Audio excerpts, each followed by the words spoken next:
In the wake of the Me Too movement, the beauty pageant world is being forced to change. And this year's winner of Miss USA, Cheslie Kryst, is leading that charge. Miss USA 2019 is North Carolina.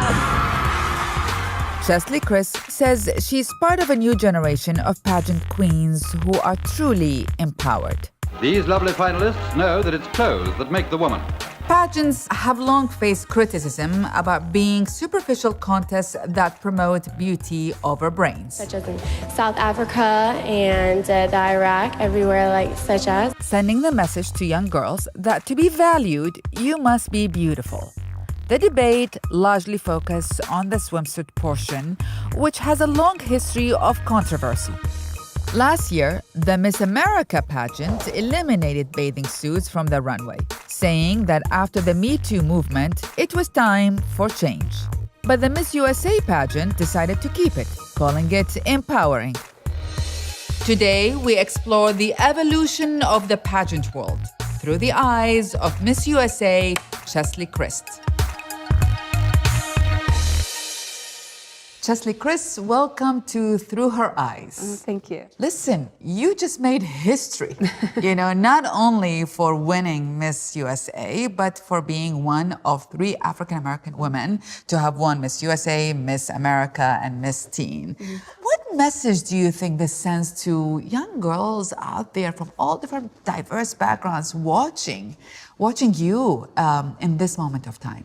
I think that this dream is possible for them, because it's one thing to say you can do anything, you just have to work hard and get it, but it's quite another to actually see somebody in that position. But when there are, for example, no Black women who are CEOs of Fortune 500 companies, it's hard to actually sell that dream. But here, in this case, with me being Miss USA and Kaylee being Miss Teen USA and Nia being Miss America, we've actually shown people yes, it's very possible for you. No, there are a lot of critics who denounce the swimsuit competition.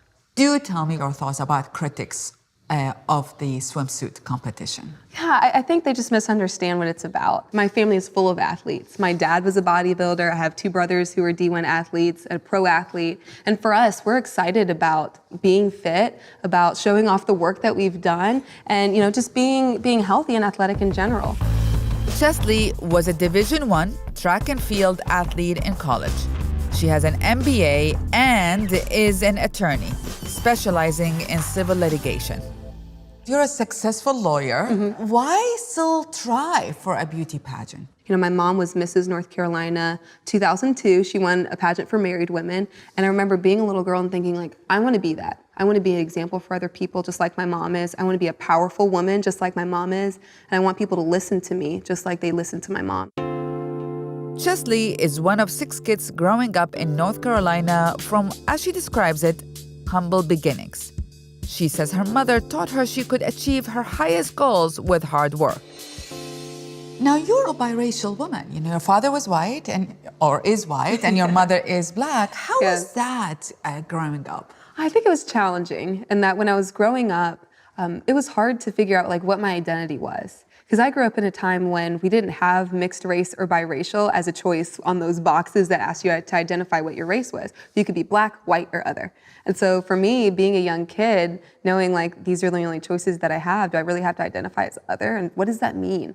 Eventually, I learned to just identify as a Black woman. I still identify as a Black woman, even though my dad is white, even though my stepdad is white.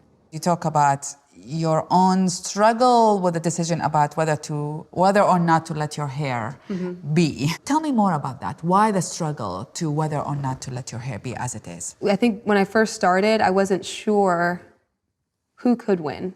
I wasn't sure what that winner looked like, and I wasn't sure if there was sort of a one-note look that was always successful. Because I hadn't seen very many women with naturally curly hair competing, or I would watch competitions and I would hear comments from other people. I remember I was watching a competition and a woman was wearing an afro. Her hair was a little bit more coarse than mine, had a little less curl.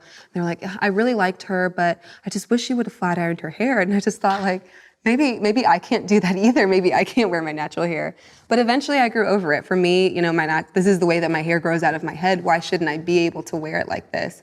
And to me, it is beautiful. But what does that say about our society? We are in 2019 and African-American women still have a question on whether or not to let their hair natural. Yeah, it's scary. But I think that our society is starting to normalize natural hair and accept that there are new standards for beauty. I believe there are 2 states that have recently passed laws that say you cannot discriminate against somebody based on their hair. There are several branches of the military that have changed their standards so that they're more accepting of natural hairstyles like braids and dreadlocks. And so it's a slow trend, but I think we're getting there.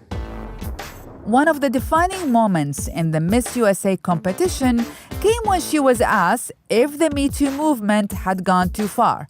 Her answer went viral. I don't think these movements have gone too far. What Me Too and Time's Up are about are making sure that we foster safe and inclusive workplaces in our country. As an attorney, that's exactly what I want to hear, and that's exactly what I want for this country. I think they're good movements. They asked me if it had gone too far, and I said no. And I think her question was more about the division and the divide that people think that Me Too and Time's Up create between men and women. But I don't think it's about man or men shaming. Instead, what the movements are about is making sure that the men or the women who make our workplaces dangerous and unwelcoming are punished for that. Making sure that those people don't endanger people, don't make people feel uncomfortable in the workplace. That's what the movement is about, casting out those bad people so that we can have safe and inclusive workplaces. What, in your opinion, would take for the Me Too movement to have a long-term impact on our society? Well, we talked about CEOs of Fortune 500 companies. Right now, there are less than 25 women, not 25%, literally less than 25 women who are Fortune 500 CEOs. I'd like 50%. I'd like even more than 50%. Ruth Bader Ginsburg, a Supreme Court justice, once said, maybe we don't need 5 women on the Supreme Court. Maybe we need 9. Historically, there were 9 men. Why couldn't we have 9 women? So when we find equality in leadership in business and politics and, in the legal industry, that's when I'll be satisfied. That's when I'll be happy. When women have just the same opportunities that men do and are paid the same as well. Do you consider yourself a feminist? Yeah, I think everybody should be. It's really about women's equality and giving us the option to just be ourselves, right? Because when a man walks into a room, he doesn't have to speak for every other man. He can be himself. He can be Roger or Michael or whatever his name is. But when I walk into a room, I'm automatically a representative for all other women. I'm automatically a representative for women of color. And it shouldn't be that way. We should be able to be our own individual selves. Some feminists would argue that it's a pageant that objectifies women. Mm-hmm. How would you answer that? Well, I think there are so many different views of feminism. So when I was in law school, I took a gender in the law class, and it was incredible. And I think one of the things we learned was that there are some feminists who really think that you have to do everything opposite of what society thinks women should do, right? Society thinks that women should wear skirts, so you have to wear pants. I take a different approach, and that today's woman should have the option to do anything she wants. If that means being a stay-at-home mom, do that. If that means wearing your skirt, wear it. But you should have the opportunity to have that choice and to make that choice regardless of what anybody else thinks. Now, what I find interesting is that you hold 2 juxtapositions. On the one hand, you're saying a woman has a right to wear whatever she wants and be whatever she wants, and that's her freedom. And on the other hand, you want a competition based on beauty, yeah. Right? How do you hold these two issues in your opinion? Well, for me, the Miss USA competition is about more than beauty. I think at one point in time, especially historically, maybe when it started in the 50s, it was just about a woman's beauty, how well you walk in a swimsuit, what your body looks like. But nowadays, if you watch the actual telecast, you'll see that the competition focuses on the depth of the women who compete. We're very happy the Miss Universe pageant is just setting records. Donald Trump owned the Miss USA pageant for almost 2 decades. But during his presidential run, he made controversial remarks about Mexican immigrants. They're bringing drugs, they're bringing crime, they're rapists. Trump was forced to sell the pageant in 2015 after NBC refused to air it. Do you think you would have competed if you were still owning the pageant? I'm not sure. Period. Yeah. Now let's talk politics. We have a major election coming up. lots of women running for election. Is there anyone in particular that you're excited about for the 2020 election? Well, I think we're still waiting on more people to throw their names in the hat. You know, the Democratic nomination ballot is going to be huge. But one of the people I looked up to for years was Kamala Harris. I stand before you today to announce my candidacy for President of the United States. Just a few weeks before the Miss USA competition, I went to DC and had the opportunity to meet Kamala Harris. Wow. And I just thought it was so cool because, you know, as a woman of color, as an attorney, as a person who wants to be a leader in my community, it was incredible to be able to meet somebody that I looked up to so much.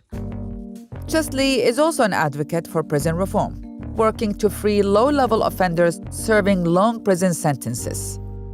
You do pro bono work as an attorney. Tell me more about that.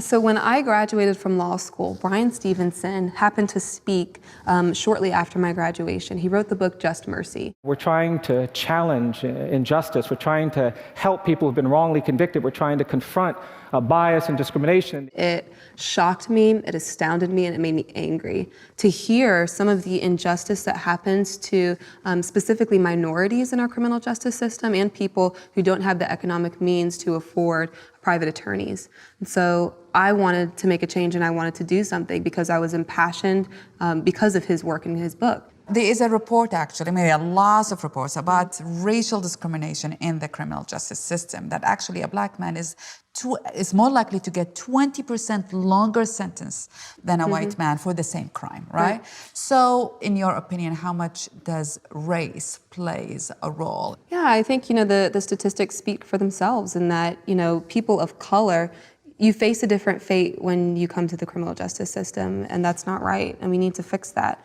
because we all have biases. All of us carry biases, and they've played out in unfortunate ways for people of color. And I think admitting that and understanding it and working against it is what is going to help all of us. Will you ever go back to practicing law? I plan to, yeah. When I'm done with Miss USA, I hope to return to my firm. They're holding my office open, so I'll just have to dust a little bit when I get back. But yeah, I'm planning to. Today, Miss USA, tomorrow, hopefully Miss Universe. I think the day after, hopefully a CEO of one of the Fortune 500 companies. Yeah, or maybe managing partner with a law firm. Absolutely, you never know. You never know. What a pleasure to have you two through her eyes. Thank you so much and good luck in your new journey. Thank you. Thank you.